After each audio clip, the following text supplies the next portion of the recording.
Right, so before we file and write the form, I want you to pay special attention that you need to add some text, okay?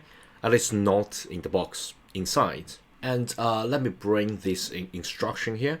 And ironically, this instruction is not at the 1120, it's at the form 5472, right? So basically, you need to manually add things. Let me show you. All right. So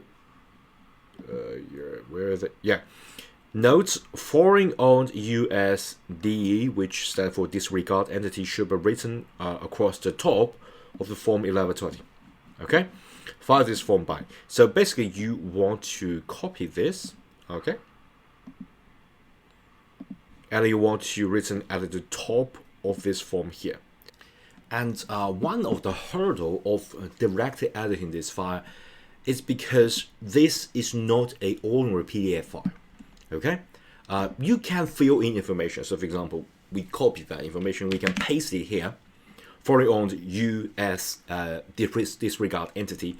We can sort of paste information, but only in this restricted form. Okay, so you might think, well, that seems easy. I just need to write it at the top. So I'm going to just click edit.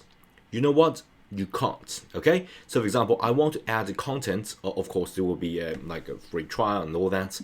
I already got a pro version, so I can quickly demonstrate for you. But I'm going to also show you the workaround. Right, this is not Acrobat Reader, but rather I think Acrobat Pro or something like that. Because I'm dealing with the legal documentation all the time, so I think it's worth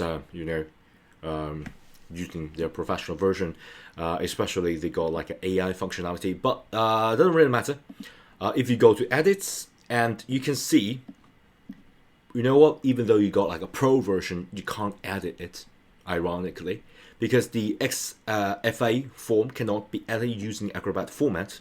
And to be honest, this is good for you, okay? If you are doing the regular filing without this like special case, you want to add that on top of all this US corporate income tax return or some whatever form, okay? You don't want to add something at the top. This XFA form is actually pretty good, because it keep everything unchanged, and only in the socket, only in the check form that it can be checked will be checked. It's not correct. Let me rephrase that. So it give you only the freedom of checking the thing that should be checked. Okay, you can't go like some blank area or area in between, and then you check it and leave the errors like employees like pretty confused of which form that you check. So that's good by design, but it's not good for you because this is a special case, and there are multiple ways of doing that. Okay, first, you can use that digitally. Second, you can just hand write it, but don't like doing all crazy handwritten English. Just do this like the what you're supposed to do, just to make it really recognizable. Okay, do word by word, just to copy that down, put it at the top. That's good. But since we are demonstrating that digitally, I'm also going to show you another workaround. I'm using Mac, so remember, we got a preview app. So for example, this is a specific, that's for filing. So you can open with the, where is it? Yeah, preview app. Okay, then you can bring down the preview. Oh my gosh, I just opened too much of the file. And then you could go all the way up to the top. And you know what? The preview app can add things, but sometimes it's just simply hidden. So you know what? You should make it visible by go all the way here. Let me just add a little bit here. So go to view, right? And you can see this like a toolbar, show toolbar. Okay, so we can see all the tool, and we're going to go to the top, and then we're going to add the editing. So ironically, it's not going to be editing like form filling, but rather it's a markup. Okay, and then we can add the text markup, right? So select the text or a form of text, right? Text, and then there will be a text, and then you know what? Copy and paste U.S. owned, foreign owned U.S. Disregard entity, and then I'm going to change the color to. You don't need like a black background. So I'm going to choose this to black here. So just yeah, something like this.